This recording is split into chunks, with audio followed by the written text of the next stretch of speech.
Assalamu alaikum. Teatrdagilarga көрүнүп атам, Баттыгандар. Караңыздарчы биздин Аязатын кандай назик.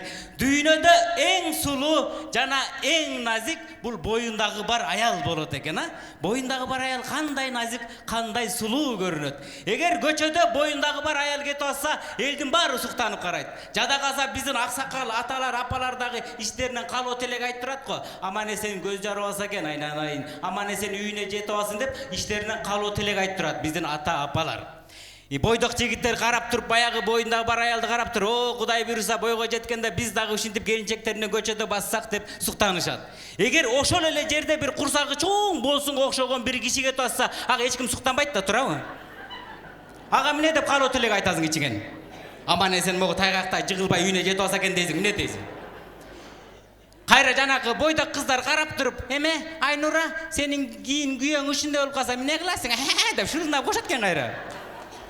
Эгер боюндагы бар аял автобуска болобу, маршруткага түшүп калса, биздин аксакалдардан бери орун бошотуп берет. "Келе айланай, сен отур" деп орун бошотуп берет. Жада калса шоопурда акырдан кылдаттык менен айдап калат. Себеби боюндагы бар аял жанында отурат. Аял киши төрөгөн сайын авторитети көтөрүлөт экен. Аял киши бирди төрөгөндө эне болот экен, экини төрөйт, үчтү төрөйт, ушинтип төрөп отуруп, жетини төрөгөндө автоматский түрдө баатыр эне деген наамга ээ болот. Дүйнө жүзүндөгү бардык наамды чогулса дагы бул баатыр эне деген наамга тете келбейт. Даражасы бийгөтө. Ал эми эркек киши балалы болгон сайын авторитети түшөт экен. Вообще калбай калат экен. Себеби бир баласына кийим апара албай калса, ага авторитет түшөт, экинчисин бага албай калса, ага авторитет түшөт, аялына сөз өтпөй бага албай калса, ага авторитет түшөт. Анан эркектер эмне деп кутулуп кетебиз, "Мени сат" дейбиз го сразу эле. "Мени сат, өлүп кетейин, мени сат" деп эле. Ушу эркектер сат деп эле кыйкырып кирет экенбиз. Сатса деле өтпөйт, болбой эле "Мени сат" деп эле ушу кутулуштун абалын издеп калабыз.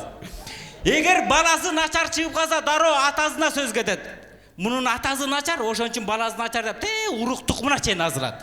Эгер баласы жакшы чыгып калса, дароо апасын мактайт, "О, кандай аял тууду экен, ушундай баланы" деп энени издеп кирет. Көрсө, жашоодо эненин орду ушунчалык чоң экен. Биринчи улук бул Алла, Алладан кийин бул апа экен. Себеби эненин таман алды бейиштейт. Бар болуңуздар, урматтуу энелер. Бар болуңуздар. Рахмат сиздерге.